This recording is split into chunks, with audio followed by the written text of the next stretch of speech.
Welcome to the Yeah Come On Show. It's all about life, liberty, and the pursuit of show business. That is our new focus. I'm Southside Steve, your host. My co-host, Jeff Cole, also my co-host on My Fox FM. It's kind of cool. The Southside Ride. That's what we do. This is also about, as you see, unsolicited material. There's a lot of people out there trying to get famous. That's who we're going to talk to. We want to talk to the person that throws spaghetti at the wall, but all you get left with is a stain. Have you spent a ton of money trying to make it? Family fortunes. Is your wife or girlfriend call you a loser behind your back? Do you have thick enough skin to sit in that chair and talk about everything you've done and you haven't made it? Or have you made it? We'll have success stories as well. We'll do both, yeah. I'm looking forward to it. And it's not just show business. It's anybody trying to pursue any kind of creative dream, entrepreneurs, anything that you want to do to kind of, make your job your life. Yeah. And not a day job. Everybody trying to get rid of their day jobs. I've been trying to get rid of my day job for 35 years. Yeah. And I'm still working at it. We'll have a lot of fun with Jeff. I'm not calling you a loser. I'm just saying you haven't made it. But you know what they say? Anybody that's successful, they tried one more time. And that's what we're going to talk about on this show. Brought to you by Legends. Yeah, come on, bourbon whiskey. Legends Distillery in Cumming, Georgia. Real close. That's our sponsor. We have other sponsors too. We actually have people that care about us. Yeah, we do. That think we're successful. Listen, we're getting there. We are. Okay. We're trying. We're throwing spaghetti at the wall too. And I don't know where I got that. I got that from somebody. I think it's kind of a stupid phrase, but it makes sense.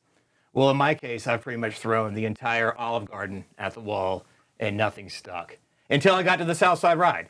So now Jeff's no longer a DJ.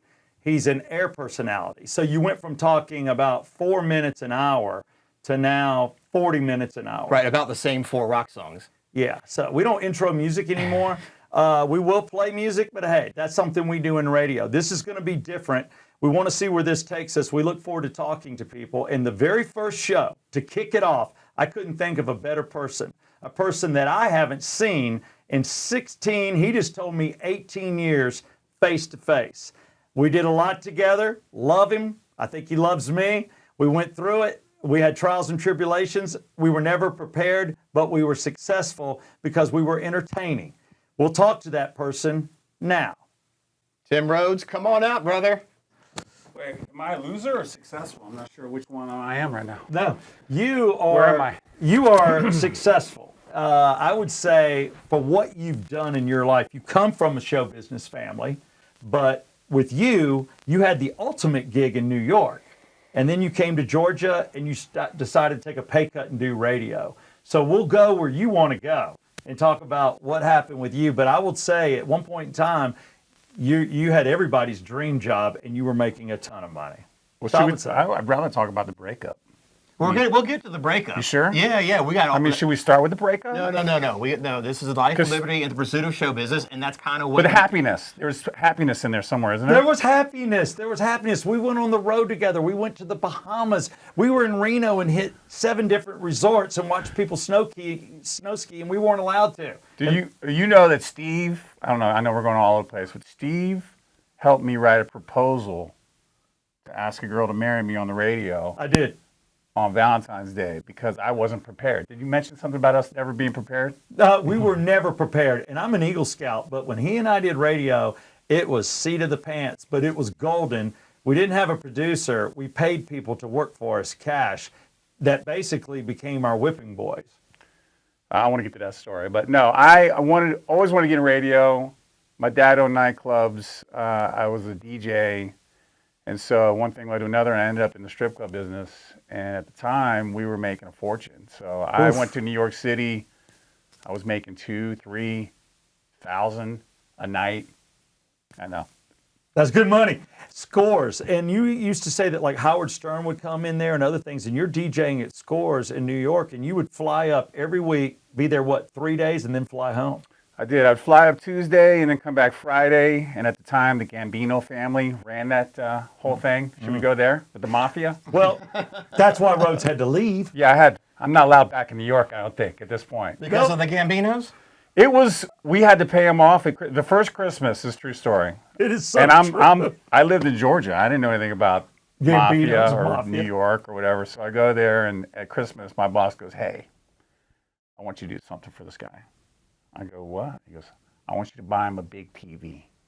Big screen TV. We'll put a bow on it. He's going to love it. I was like, well, how much is that? Right? He's like $5,000. Because that flat screens are just Remember those? They weighed like 500 pounds back then too. So I was like, we allowed to cuss here or no? Yeah, it's a podcast. I was like, fuck, really? I got to buy this guy a fucking TV? And so the next day he came in and goes, hey, no, don't do that. Don't do that. Just get him a Rolex. I remember. It's a true story, right? It is totally true. So I had to go to Tourneau in New York City. I go, what's your cheapest Rolex? And the guy's like, well, we got a Submariner here. It's like $3,500. I go, done. Bought the guy a Rolex, gave him the Rolex, got the kiss on the cheeks and all that. And I was like, oh my God, this is real. This is like really Gambino stuff. Yeah. The next year I gave him just $3,000 in cash. I think the statute of limitations have passed, right? Yeah, you're good. Mm-hmm. Yeah. Or they're all in jail. Are they? I think I saw a documentary on them. I don't think they are. Okay. Well, so first of all, how did you get into working at Scores? So I worked in Florida, and a guy.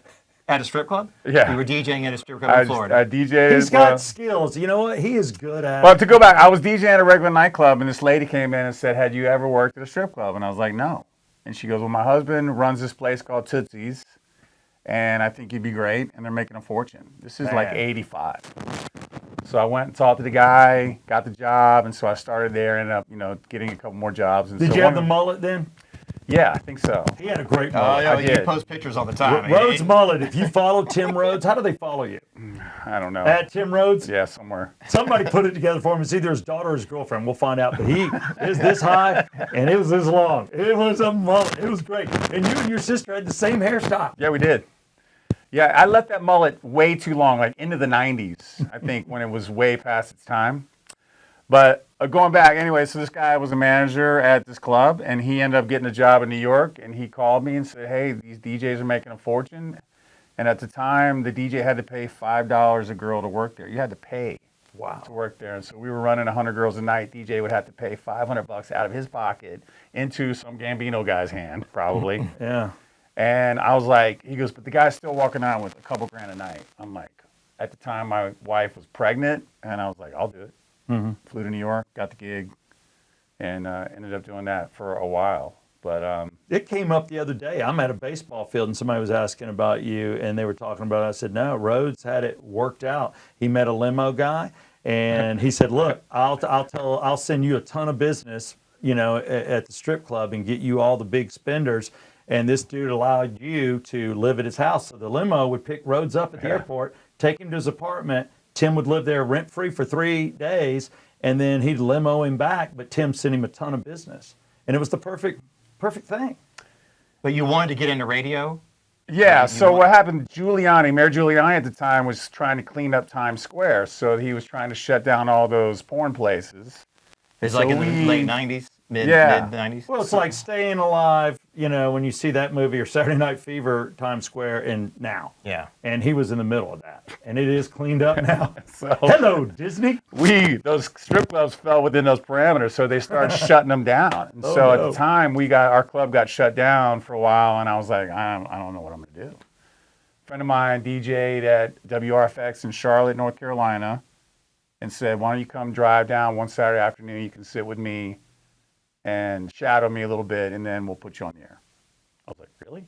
I didn't go to broadcast school or nothing. Remember the Connecticut School of Broadcast? Yeah. I didn't go to college. I dropped out of high school twice, and I'm going to be on the air? And he goes, yeah. So I went in and sat with him, and then at midnight, they put me on the air, and my knees, I was so scared the first time. I think we all remember our first shift. Ours Yeah. was at 88.5. At least you never did college radio. No. I remember being scared to death, and I was doing 2 to 4 a.m. My parents woke up to listen to me, and I'm like, My knees were shaking. It was so crazy. yeah. Yeah. I was Tim Dog, Tim Dog. the rock and roll animal. This is in Charlotte. Is it my like first name. a rock station in Charlotte? That I did not know. Yeah, right. That was my first name. Tim Dog. Because I was like, I need a radio name. Tim Rhodes just doesn't really have a nice. And so the guy getting me the name was home with John Boy and Billy, by the way, with WRFX. So I worked with him. I did 6 months. weekends there for like 4 or 5 months and kind of got my feet wet, and then sent a tape to Alan Ayo at 96 Rock. Our One nighttime of the guy. best right? One of the best radio DJs still. I would say, and Willard too. Willard had the voice and had it down at middays, but as far as night guys, and I've said this about you behind your back, but AO and Rhodes were probably the two best jocks on the air, doing it, making it entertaining for 3 or 4 minutes. I'll say that. And we had great jocks at 96 Rock, but you're right, you and AO, it comes easy to some people, and some people have to work at it. Because talking, and you'll agree, talking on the radio is so different than the way you talk to other people. It just is. But you were gifted. So AO, a machine, and I watched that guy. That's who kind of trained me at 96 Rock. You're right, he was gifted. What can I tell you what happened? I still have this cringe feeling. So after working at 96 Rock for a while, they go, hey, we're going to fire Alan. So this is what, I forgot. So I sent my tape to Alan. I go, hey, can you just listen to it? If it's any good, maybe give it to your program director. Or if it's bad, tell me what I can do to make it better. I just emailed him out of the blue, and he responded. He was like, absolutely, I'll tell you. He got me into 96 Rock. All right. So, I'm sorry. Was he there at that time? Yeah. Is this during the wake-up? Oh, crew yeah, time? Rhodes. I was doing a promotion on the weekend once he started working, and he said that I called in going, who's this guy? Because I heard his voice. I said, who are you? So Tim goes, who are you? I'm like, I'm Listen. So they go, hey, we want you to come in at like 6:45, and we're going to fire Alan AO. Oh, that day? Oh, man. And I'm like, what do I do? This is my dream to be on the radio. Alan got me this job. At least you have a conscience. You felt bad. I mean, I did it anyway. Well, of course. So you were doing weekends already. Yeah. Well, drive time, Saturday morning, 6 to 10. Remember that guy? Yeah. Our program at the time, he goes, I got the perfect opportunity for you. You're going to love this You're shit. going to love this. We're going to put you on drive time, Saturday and Sunday morning, 6 to 10 a.m. When people are going to church, they're all going to be listening. I was like, You were better than me. They gave me midnight to 6 and midnight to 8. And then he came on. And this is when you're 100% live. You're there. This Yeah. is before voice tracking. we were punching buttons. So couldn't then leave. you get they fire Alan, and that's when you take over nights. I had to stay in another room while they fired Alan AO, and then I took, I didn't know To this this. day, Alan, I don't think he's ever forgiven me for it. But at the time, I was like, what do I do? This is my opportunity. if it's I not didn't you- do anything to get him fired. You know what I mean? Yeah. I wasn't like I was pining for his job ever. That's radio. I mean, there were probably 100 other guys pining for his job. It's just you. Let me tell you, Alan had been there for 14 years and one, like Steve said, one of the best radio DJs you'll ever hear. And in the end, I think it ended up being better for him. He went to Dallas and did great things still. Yeah. He's still there. Yeah, I think it was the best thing. But here's the thing: when Rhodes comes in, and now we all know that he took AO's job. You bastard. Sorry. Alan, I'm sorry. I love you. AO, it's okay. I know you had a kid and a girlfriend, and you didn't eat. You had to move. You probably weren't even on a contract. They didn't even give you a severance, did they? No severance. They're like, AO, take care. I don't know. Did they have a reason? I don't know what the reason was. I really don't. Unless it's kind of like us, where he was maybe just making a little bit, over the years, just made a little bit too much money. Oh, yeah. Don't think Rhodes and I haven't been fired together. We have. Yeah. By the way, the only time I've ever been fired, first and last time. Yeah. But anyway. I thought that was the case. Yeah, they gave me, they put me on Alan's shift, and I took it, and I felt bad. And then Steve had said that they were looking for a sports guy on the morning show. They weren't happy with their current sports guy. He just come in. I go, I don't know sports that much. He goes, you need to just come in, come up with some stories. We'll make some fun of it, and that's it. And so I'm like, man, I'm on radio. This is what I always wanted. People don't realize that radio is super nerdy, and when you find a guy at the station that's not nerdy, and you know, both Rhodes and I were street dogs. I mean, we did a lot of bad things to a lot of girls, but they wanted us to. Did they? I don't know. Yes. Well, We dated a lot. Let's call it serial dating. If you were a beer tub girl or worked for a beer and you did promotions, Rhodes and I probably dated you. But, you know, you bonded to guys that were normal. So Rhodes was cool, so I hit it off with him. You were normal in the business. And then you look at like an Axel. There's certain people at the stations that just aren't those nerds that couldn't make it in TV that ended up on the radio. So I said, yeah, this guy's cool as hell. And I still know as much about sports as you did. But Rhodes starts doing sports on the regular guys, and he does 2 breaks. And there comes a point to where I got tired of working with Larry and Eric, and I'm like, I went to the GM and said, dude, I want to work with Rhodes. I'm over this. You know, I don't care if I do middays. And at the time, they were going to push us to afternoons. So he and I started working together. And when the regular guys got fired, Rhodes and I heard it happening. I went in to stop it. They didn't listen to me. I could have saved their job. To this day, Larry, it's your fault. You're an idiot. So The incident. the We're incident. joking about- But I would But he say, and I heard it. He's the one that heard it. He goes, man, because we're sitting there, Rhodes and I were doing middays, so I would only do half the breaks on the regular guys and then go with Tim, because Tim was still doing middays, and we would tape breaks for middays. So we're in another room taping. You know, Virgin Murray's running the board. Larry and Eric in there with a porn star, and she's totally naked. And they're messing with her and talking, doing the nastiest ever interview. Supposedly it was going to be played backwards on air, but there was a bleed through. So Rhodes hears it. Rhodes is the one. And he goes, hold on, man. And he's like messing with the knobs. I never knew how to work equipment. He always pressed the buttons and worked the equipment. that's still how it works. Yeah. He does it now. I don't do equipment. And Rhodes like, dude, there's something else on the air. And he's leaning in. He goes, dude, there's something bleeding through. There's something on the air. Because we were listening to commercials. He goes, I think I can hear them. And I said, oh, God. So I leave the studio. And he's sitting in there. And I Oh, go, no, we heard what she said. well, We can't repeat what she said, but they brought her on. I want to do- put your blank in your blank. Think about, the Right. most horrendous porn chat you can think of, and she was saying it. Over a Honda commercial. And of course, Larry and Eric are talking to the nude woman. Larry looks up like, what are you doing in here? And he does this to me. And I'm like, there's two things. I think we can hear everything you're saying over commercials. So he looks at the board. Everything looks fine. And he's like, so when Larry saw him do this, Larry's over there shooting me birds. Like, yeah. So I'm like, I'm out. So I go by Rhodes. I go, dude, they say it's not going out over the air. And Rhodes is like, dude. He knows. You heard it. You knew it was. Yeah. So I go to the bathroom and all hell breaks loose, and the rest is history. I think Eric took the entire CD rack, remember that? Yes. And threw it across the entire studio because he knew at the time it was over. It was over. Well, and that's because had that happened a year before or a year after, it would have gone under the radar. But because of the Janet Jackson thing, the everybody was scared of the FCC. Clear Channel had to make a move because they didn't want to get shut down. There was that big scare, and that's why he knew that was going to be That's why it. she was there, because they were going to thumb their Yeah. nose at the FCC by having her say this atrocious things. I don't think I've ever used those words. No, me either. I've never used them in the bedroom. Somebody has the I'm tape. thinking of them right now. I know can what hear they her are. saying it. Yes. Yeah. I was like, good God, she's nasty. Yeah, She I really have, is. I have a buddy that has the tape. Do you? Yeah, I don't have it, but I know I could access it. Well, I can't really play that on the air, but I guess we No. can We play can it play on it the on the podcast. podcast. But that was it, and that's when they look at Rhodes and I, and they're like, okay, the morning show is done. So we need y'all to be on air on the morning show, but only for a couple weeks because there's going to be hate if y'all are permanently on mornings. So we're like, okay, so we did middays for a few weeks. Then they moved us to afternoons, and I can't remember who they moved out.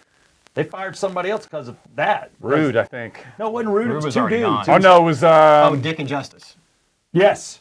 Sorry, Dick. Dick Sorry, and Justice. Sorry, Justice. We got to apologize. I think he's writing a book now Yeah. or something. AO, sorry. Dick and Justice, sorry. Sorry about that, too. Sorry. Yeah. And then we did so we moved to afternoons. afternoons, and we thought we had a good momentum going. Everything felt pretty right, and we were... What was it? We went on vacation. You guys did so much in like 18 months or We were on a 18 year or whatever. When we left afternoons, when we were fired, we were number 2 in afternoons, men 25-54, which is where you want to be. We got bonus checks after being fired. They never liked us on the afternoons because he and I always thought, why don't we do a morning show in the afternoon? Maybe not quite as long, but we'll just have a conversation. Remember Buzz Casey? Buzz Casey. Buzz, you're probably president of some radio thing right now, probably. No, Buzz. You came across as a loser to me, so I'm assuming you're out of the business. I'll say that. I don't Okay. think- I'll let Steve say that, Buzz, not me. Oh, fuck So- out. He is a big wig, and he's He's like, probably the executive vice president of Clear Channel. I'm going to take a I heard. chance. I'm going to take a Is chance. it I heard? Buzz, you're a jerk. But no. He sat us down. Remember when he sat us down for an air check one time? Yeah. So what the Oh, this bosses is fun. do is they record you talking on the radio, and then they bring you in and they sit you down and they play it back. And you have to listen to yourself, which is never fun. No one wants to hear their voice back. Yeah. And so he's got a stopwatch in his hand, Oh, yeah. and he hits play and hits the stopwatch. and me, Southside and Rhodes, Tim Rhodes, Southside Steve, and we're listening to it. I'm looking at Steve, Steve looking at me, we're like, we sound pretty good. Hey, I'm glad you picked a funny break. Yeah, This is I great. think this is good stuff right I was here. ready to high-five him. And he goes, it's been 45 seconds, Oh. and you haven't even talked about the radio station one time. Well, they know. Don't you know where you are or what you're tuned into? Like in normal conversation, how do you just kind of bring in Skinner or Zeppelin? Yeah. Steve, how was your day the other day? Well, it was Skinner-dish. Wasn't it? Yeah, I got to tell you, man, it felt like a plane crash. I didn't. Almost mean like that. the Zeppelin going down, right? Yeah, just like the Zeppelin going down. I mean, what do you want me to say? I'm with you. And he literally looked at us. This is a format change where the company we were working for said less is more. Is what you're saying more important than the song? Yes. Yeah. People don't listen to you. They want to hear the music in the afternoon. They want to hear all talk in the morning, but when they're coming home from work, they don't want to hear you talk. So they said, talk 1 minute. So then I looked at Rhodes. I said, all right, here's what we're going to do. Okay, since they want us to talk a minute, first break, I'll do like I'll do 42 seconds, and then you do the rest. And then the next break, you go 30 seconds, and I go 30 seconds. And it was just, we knew we were going to get blown out. So what did we do? We went in that studio, and we still did 5 and 6 minute breaks. We just said, you know what, we're just going to do it. We're just We're going to do what we want. And so we went on Christmas break, a vacation, and came back, and they said, hey, come in a little early. Want to talk about the show? The direction of the show, we thought, we're going to get our own billboard. something. I feel it. I feel like we're going to have our faces. The general manager was there. Jerry Delcourt loved us. He comes in, he's talking to us. Yeah. I had gone over Christmas to a Miller meeting where Miller, and it's like they knew.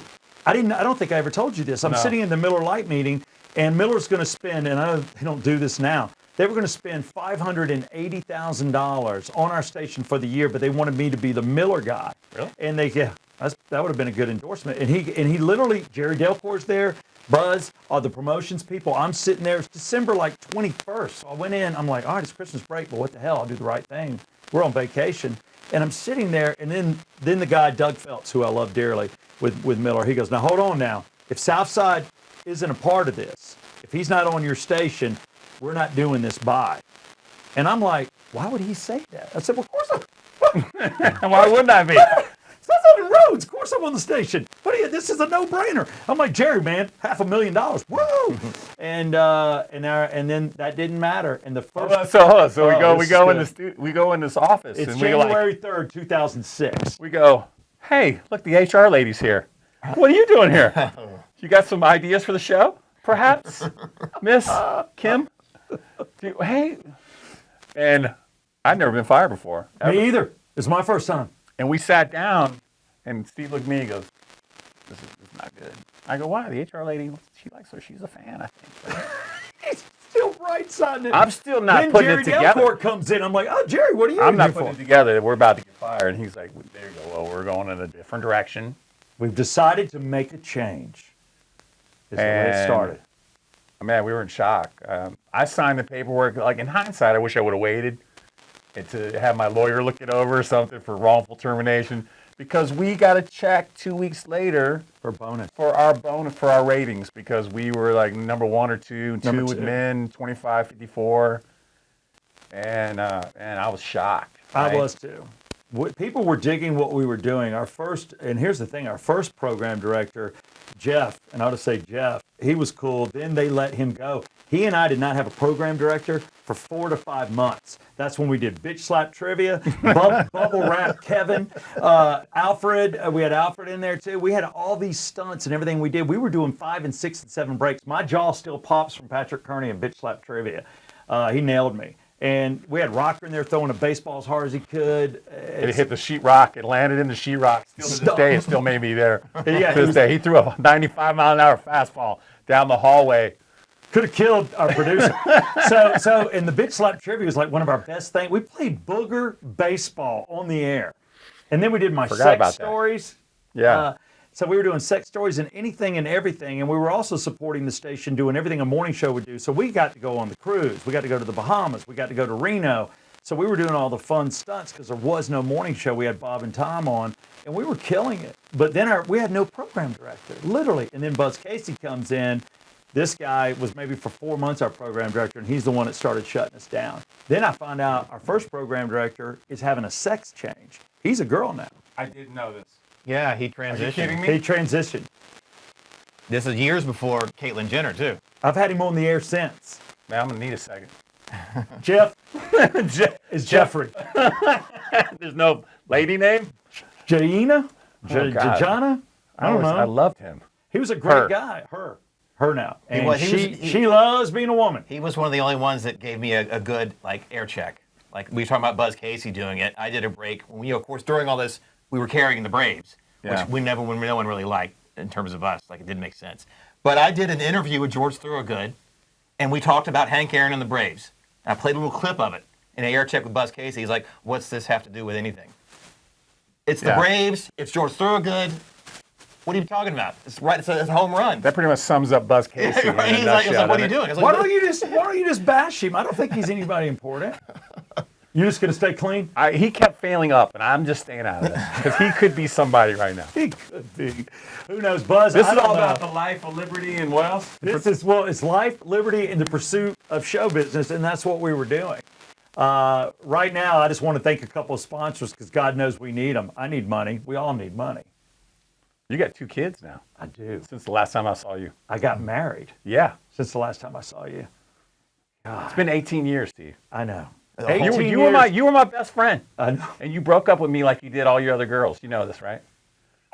Steve had. So go. uncomfortable. Hold on. Mention your sponsors real quick, and we'll get to this. Please don't bash my sponsors. No, I love your sponsors. Okay, good. Matter of fact, a guy like Rhodes that plays in the Alta League and is a very good tennis player, you probably need bee pollen. Go to joebees.com,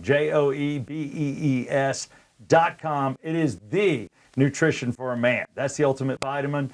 Nothing added, 100% natural bee pollen. Also want to thank Circle 285. Look, if you're out there driving around, if you're a good person and you haven't had wrecks, totaled cars, or replaced your roof 3 times, then maybe you are locked in with some other people that do make mistakes and you don't, and you're paying for their penalties. So go to circle285.com where you can actually fit in with the people that you should be fit in with and pay less and probably get more insurance. Circle285.com. And lastly, if you're going through something, which maybe Rhodes and I are right now, Ridgeline Counseling, Dr. David Markwell. Go to ridgelinecounseling.com or markwelltherapy.com. You can do it in person. You can Zoom it.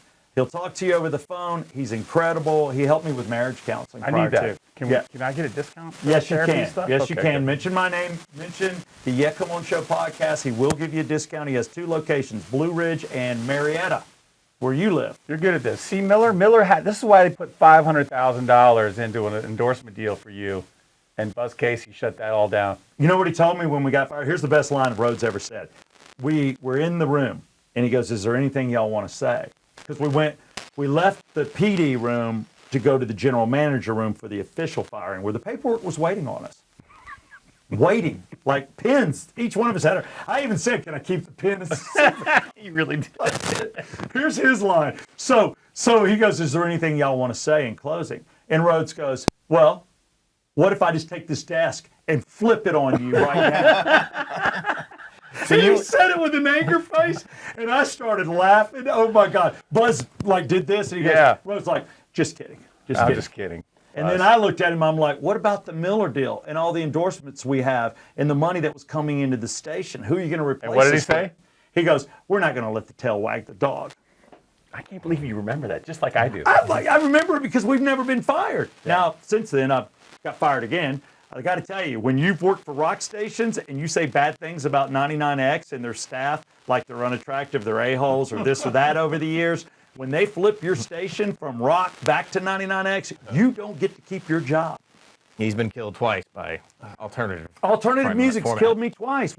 It blew up. We killed 96 Rock. He and I celebrated the last anniversary at Lakewood. It was 32 or 33 years of 96 Rock. And people come up to me, and I'm sure they do to you all the time, too, because you were so much bigger than I was. But to this day, they go, "Man, we love your show. We listen to you. We used 96 Rock plates upside down." Well, I see more of those plates now than back then. So you guys get fired, then you break up. You guys don't keep in touch over the years. Steve has so many great connections that they allowed us to keep doing all the promotions. Like Steve had Hooters, and we did bikini contests and events, and so we were making money doing that. They flew us to Vegas, and we were unemployed. Yeah. Did a Super Bowl party also, and then we did. We just did a lot of strip clubs. We were at the Crazy Horse for a while. So you guys hung out a little more in 2006. Well, we were So trying to what get a was it? job. Yeah. Yeah, Together. So we were shopping our show around, and no one was biting on it. We couldn't get remember we tried to get a manager, or whatever you call it, around town. Agent? An agent. An yeah, agent. We went and saw Norm. Norm Strutt. took me God out. bless, rest in peace, Norm Strutt. He didn't want you guys? He No. didn't You want know what he said? I have 20 clients, and that's all I need. he called he calls them little darlings. Little darlings. Because I tried to hit him up too. He said, "Don't quit your day job." Literally, he gave me the old-fashioned He kind of agent. did that to us. Yeah. He just made us feel like no one wanted us. We weren't any good. And we shopped at Sirius XM, and they said we sounded too regional. Yeah. I'm not sure what that means. I guess I we think sounded country. Southern. His accent. And so we didn't I did that to you. That's not your fault. That was my fault. We didn't have any luck. Now it's getting into July, August, and so this is what happened. I reached out to Steve and I said, "Hey, can I get all the audio? Because maybe we'd be better off just trying to solo gig. Because I know I could do midday afternoon radio all day, talking about a song, bringing up whatever." Oh, see, now that I didn't have that gift. He's a DJ, Yeah. natural. I'm not that guy. Steve- I've got to be on a show. And they didn't want us, but I thought, well, they definitely want Steve, and then maybe they'll get me to do some other small radio station somewhere. And I think that pissed you off at the time. No, that Then didn't piss me off. Then what happened where you just never was talked it. to me again? Hold on. Hold on. Jeff, Jeff, Jeff. don't leave. Jeff, don't leave this. We need you to be here. I'm here. Ugh. So we had a bikini contest that night at a bar in Loganville, and I get there, Steve's not there, which is not uncommon. I was late a lot. All the time. I was late all the time. But I'll give him this. It's really only like 15 minutes. So that's what I thought. Well, Steve's not there yet. He'll be here. And then he doesn't show. And then the guy that owns the bar goes, "Yeah, Steve texted me. He's not coming." He said, "You got it." I went, "I got it. What do you mean I got it? I got to do the same by myself." Was it Johnny's? It was Loganville. Loganville. I don't know the name of that place. So I did the bikini contest by myself and started drinking. Got a shot of Jaeger, got some Bacardi and Coke, and just kept drinking. And I thought, why is Steve not here? What did I do to him? And Steve has this amazing gift. You have lots. You have a lot of gifts. This doesn't sound like it's a good gift. It's a good gift. He can, once he's done with somebody, he's done. And every girl he ever dated before he met his amazing wife, when he was done, when he broke up, he just never looked back. And that's all I did was look back. I break up, make up, still to this day, Steve. Wow. This is why I need your therapist. You need my therapist. We're coming to you, Markwell Therapy. So Steve just cut me off. I was like, what the hell's going on? Yeah. What did I do? This is my best friend. He was the first person I called when my mom died. Yes, I was, and I was right there. And you know what he did, Jeff? He cut me off like one of his girlfriends. It really wasn't a cutoff. But you know, and So you really got jilted because he didn't show up at the bikini contest. Was that? it was don't one of my remember. excuses to start drinking. I don't know why. I thought you didn't come because you were mad at me. No. I don't Well, know. that would have saved me I'd probably still be drinking right now if that was the case. I got him sober. You are really. I was thinking about this. You are the credit why I stopped drinking. I did not know that. So I kept drinking that night. Went to Wild Bill's after the bikini contest and kept drinking. By the way, we have so many Wild Bill stories. I don't want to go into it. He broke his tailbone. I broke really almost did. my ankle. We're jumping off onto the stage. He and I did everything at Wild Bill's. We were, including dating beer. They took my keys. They wouldn't let me drive. Well, it's just good. It was good. So the next day I woke up and I was so hungover, like one of the worst hangovers I've ever had in my life. And I was like, I got to quit drinking for a little while. Because we were getting paid. We got like, 3 months severance or something like that? All in one check, by the way, which is kind of bullshit. It sucks. They tax the crap out of it. It's like they a do. bonus You think check. you're going to get paid for 3 months. No. You don't. No. So was that really when you quit drinking? Yeah. So that was the next day I woke up hungover, and it took me 2 days to get over. It was one of those really, and I was like, I'm just going to go a week and just feel better. And so a week, I started feeling pretty good. And I was like, all right, you know what, I'm done. That's That huge. was Yeah, because that was August 13th, 2006. Wow, I've been following you since then, so I've been very proud of you. Like, because he's a social drinker. Yeah. He's not really a heavy drinker. I can tend to be a heavy drinker too. Even so though I've I had do those have a moments too bourbon, where I'm and I like, suggest I feel you better. get it. But that's amazing. I didn't know it was that It was that so night. Steve is responsible for my sobriety, everybody. Wow. I'm And it's also, been 18 years. hold on, it gets worse. It gets worse. Something I know that Rhodes is going to remember. We're at NASCAR, and I don't know the year, and Rhodes is telling me he's been sober for, at the time, I don't know how long. And I got him to drink at NASCAR, and I caused him to fall off the wagon and Really? then get back on it. At least you told us that in the infield. But you got drunk as hell at Atlanta Motor Speedway, and you said you hadn't drank. That's true. Yeah. And you had NASCAR ties through your uncle. Because he represented Dale. My cousin. Yeah, my cousin. cousin worked for Dale Earnhardt Sr. and Jr., Dale Jr., for a long time. Dude, we were in Vegas. John Rhodes Jr. Yeah, John Rhodes Jr. Yeah, John's a super dude. We're in Vegas, and all of a sudden he's like, yeah, come on up. So the next thing I know, we're in Dale Earnhardt Jr.'s suite or little area that he had, and we're hanging out talking to Dale Jr. I got kicked out of that club. You did. I really did. And then when he's Drunk. crossing the street, Yeah. he's crossing the street, and he breaks his ankle as far as I'm concerned. And then we have to do a Hooters bikini contest 2 days later, the internationals. We did the Friday night, and then there was some celebrity that would do the Saturday night in a tuxedo and do the official. And Rhodes' ankle's this big. And he said he busted his ass right there, right Paris, in that intersection going into Paris. Yeah, broke your ankle almost. So, so Steve broke up with me, and then, but before that, the proposal thing, I was thinking about that on the way here, that it was February 14th. We were in Reno doing some kind of junket for the radio station. And I told him because of the time difference, we had to go on early. And I was like, Steve, I didn't get her anything. And see, I was bringing my girlfriend at the time, the Braves girl, that you know, Carrie. I was bringing her out, and I had Ben the Bunny Man show up at her doorstep in a diaper with a little bow and arrow being Cupid, and he handed her a Waffle House, which she loved, and in the Waffle House was a piece of jewelry from, whoever I was endorsing. I think it was D. Geller and Son. And then, and also plane tickets to come out to Reno. So Rhodes is like, Yeah, I did nothing. I didn't do anything. He did all that, and I did nothing. So the next thing, he's like, what do I do? So we're talking with our producer, Kevin Green, and Rhodes is like, I got to do something big. He goes, we don't have anything planned for the next break. and then I think either Kevin said it or he goes, just ask her to marry. He goes, yeah, I'll ask her to marry me. And I'm like, dude, chill. It's just a radio break. No. He goes on I there. go, Steve, you got to write me up something. Write So me I'm up. writing out a proposal. He's so good at that too. If you ever Yeah. want a best man to write a speech, he's the man. I have done a few. I read it over. I was tearing up. I was like, this is so good. Steve, I'm going to read this on the air. Got her on the air. I She did had all to that. pull over the car. She was crying on air. I was like, will Wow. you marry me? She's like, yes, Tim Rhodes. Yes, I'll marry you. I was like, Steve, high-fiving Steve. So I came back from Reno. By the way, I was with some, I won't talk about that.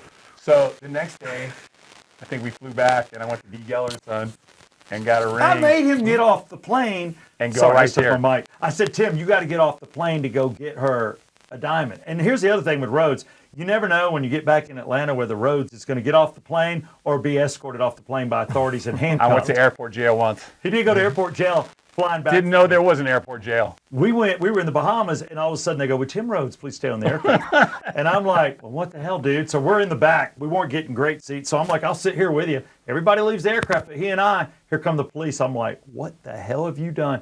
And all it was like 8 unpaid parking tickets. Something, and I had to go to, it was on a Friday too, and I was going to be in Fulton County Jail for the entire weekend. So he's losing his mind calling me, and I'm calling George Stein to bail him out and get him out of jail. Because we had to go on air the next day.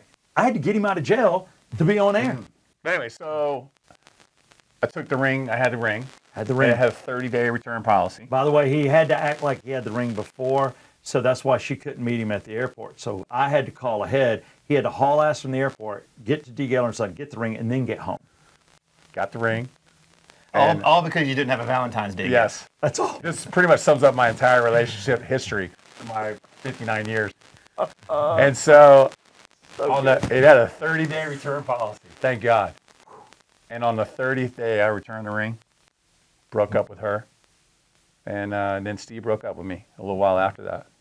We should almost do another And then podcast 18 with years Tim later, Rhodes. here we are, reunited again. I love you, man. I love you. Yeah, We haven't well, changed. Yeah, we'll have No. to have we'll have you back like All right. once we get some more.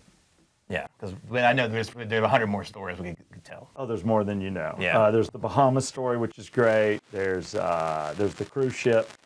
And long story short, I'll just tell you, I'm glad you quit drinking. It was how angry you would get and the fights we got into. That's what became too much for me. Just so you know, my brothers loved you. They hated it. They go, dude, we loved Rhodes. They'd always want you to play golf with us because he's a great athlete, plays golf, and now I know you play tennis. But you and I were so alike, but it's just like the drinking made him a different person. It really did. That's true, Jeff, but if family, right, would you disown your brother if maybe he got in a couple fights here and there because he was drinking? How Or would you love and support him? You love and... Is there love anywhere in that unsolicited material? Are you ready? Are you ready to drink again? The love and support of my sobriety. Oh, my God. I never thought you would get married and have children, and you have a beautiful family, man, and I love where you've gone and become. And are you in the Hall of Fame yet? You should be. I went to the Radio Hall of Fame, and that's they had the deal. So I didn't realize when I was nominated. I thought it was just based on what I'd done in my life, and then I realized it's not. You're supposed to get people to vote for you, and to vote for you, they have to spend $25. So the Hall of Fame raises money. So whoever raises the most money gets in the Hall of Fame. Well, that's some bullshit right there. So I show up. Can we do a GoFundMe for his Hall of Fame? I mean, if I knew that was the deal, I would have paid my way in just for the hell of it. Because after you look at 30 years of radio in Atlanta and college and all of the rock stations and the morning shows, yeah, I should be in it. But I didn't raise any money, so therefore I'm not in it. But I brought my mother-in-law and father-in-law, brought my mom, brought my her husband and Amanda, and we're sitting in the audience. I'm all dressed. I got my speech in my head. Oh, no. And they go through some chick, some big fat girl, that looked like she goes up in there. I can't even understand her speech. I just want to thank everybody. It's been good. I'm killing it in Macon, Georgia, Columbus, whatever. And she's in the Hall of Fame. And then dead people are being put into it from like WSB. And I'm like, then Willard comes out. He's the last inductee. I'm like, this is it. Willard taught me on the board. You brought your entire family because you thought you were going to be inducted? Well, why wouldn't I be? There was zero competition. I'm looking around going, no offense, I'm bigger than all you people. And I'm sitting there, and Willard walks in, and I'm like, well, Willard's going to be the one to bring me in. He trained me on the board at 96 Rock. This is it. This is my moment. And all of a sudden, Willard's like, I want to, no. But he starts telling the backstory. I'm like, he ain't talking about me. Olivia Trenton, come on up, or whatever her name was. And I'm like, and then that's it, thank you. And I looked at everybody, I went, oh, damn. So I did a picture at the end where everybody's holding me, and I'm just like crying. And I'm shaking all the hands. I've never been. When was that? That was 2013, 14. All right. I've never Can we been get nominated. Steve into the Broadcast Hall of Fame, please? It'd be nice. Yeah, you'll It'd get be there. nice. You'll get there. I don't know. We'll raise the money. We'll raise the money. Please. Tim Rhodes would be another good one. You did how many years of radio? I didn't do that long. No, I definitely don't deserve to be in the Hall of Fame. Oh, boy, that afternoon show. Yeah. I think I was at 96 Rock 8 or 9 years probably, and then I did a stint at Bulldog Radio in Athens. Does that count? Maybe.